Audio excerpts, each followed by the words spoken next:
اسی لیے حضرت مولانا سجاد صاحب نعمانی دامت برکاتہ عالیہ اللہ تعالیٰ ان کی حفاظت کرے، ان کی زندگی میں برکت عطا کرے، ان کا سایہ ہمارے سروں پر تاجر قائم رکھے، اور ان کے دل میں جو امت اور پوری انسانی کا درد ہے اللہ تعالیٰ اس میں ہمیں بھی حصہ عطا کرے، اور ان کے عظیم مبارک مشن کو اللہ تعالیٰ ہر اعتبار سے کامیاب کرے۔ جیسے میں تشریف لاتے رہتے تھے، ایک مرتبہ انہیں ایک واقعہ سنایا کہ کہیں کوئی مسلمان دکاندار تھا، اس کے اڑوس پڑوس میں غیر مسلم بھی دکاندار تھے، کوئی غیر مسلم اس سے کوئی چیز خریدنے آیا تو اس مسلمان تاجر نے کہا بھائی ایسا کرو کہ فلاں دکاندار کے پاس جاؤ، اس سے خریدو۔ اس نے کہا تمہارے پاس وہ چیز نہیں؟ کہا ہے۔ کہا پھر؟ کہا جاؤ اس کے خریدو۔ کہا وجہ کیا ہے؟ تو اس نے کہا اصل میں وہ بھی صبح سے بیٹھا ہے اور میں بھی صبح سے یہاں بیٹھا ہوں، میرے پاس کئی گاہک آئے اور میں نے اتنا سامان بیچا اور اتنا نفع کمایا، میرے گھر والوں کا گزارا ہو سکتا ہے، میں نے اپنے گھر کے لیے جتنا ضرورت ہے وہ انتظام ہو گیا، لیکن میں صبح سے دیکھ رہا ہوں بولا جو میرا پڑوسی دکاندار ہے اس کے پاس ابھی تک کوئی گاہک آیا نہیں، اس کی بھی بچے انتظار میں ہوں گے، اس لیے میرا مشورہ یہ ہے کہ آپ اس سے خریدو۔ وہ اس کے پاس گیا اور جو کچھ خریدنا تھا خرید کر لایا، اس سے کے پاس واپس آیا، تو نے پوچھا کیا اس کے پاس وہ چیز نہیں ملی؟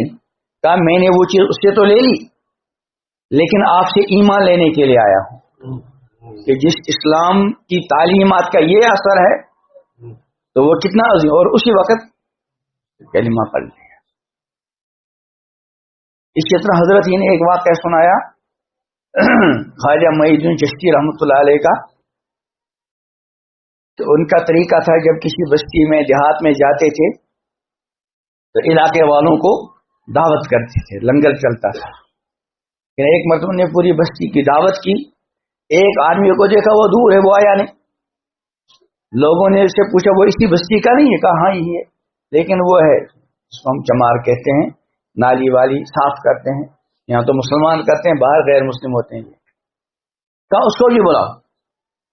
اب جو اس کے پاس گئے تو وہ بیچارہ کانپ اٹھا کہ میں اس لائق نہیں ہوں کہ وہاں میں آ جاؤں۔ کہا دوبارہ کہلوا بھیجا، وہ پھر بھی نہیں آیا بیچارہ۔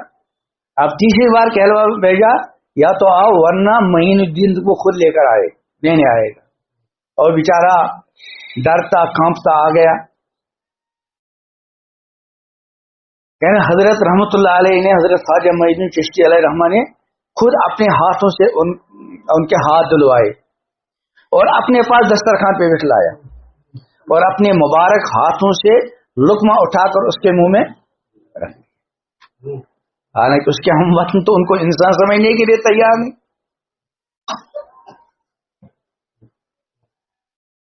حضرت مولانا سجاد صاحب دامت برکاتہ کے الفاظ تھے کہ حضرت خواجہ صاحب کے سوانح نگار نے لکھا کہ میں یہ نہیں سمجھتا میں یہ نہیں کہہ سکتا کہ حضرت کے مبارک ہاتھوں سے جو لقمہ اس کے منہ میں گیا آیا وہ پہلے معدے میں پہنچا یا حضرت نے جو مبارک طریقہ اور نبوی اخلاق کا مظاہرہ کیا اس کی برکت سے ایمان کا نور پہلے ان کے دل میں پہنچا اور اسی وقت انہیں کلمہ شہادت پڑھا۔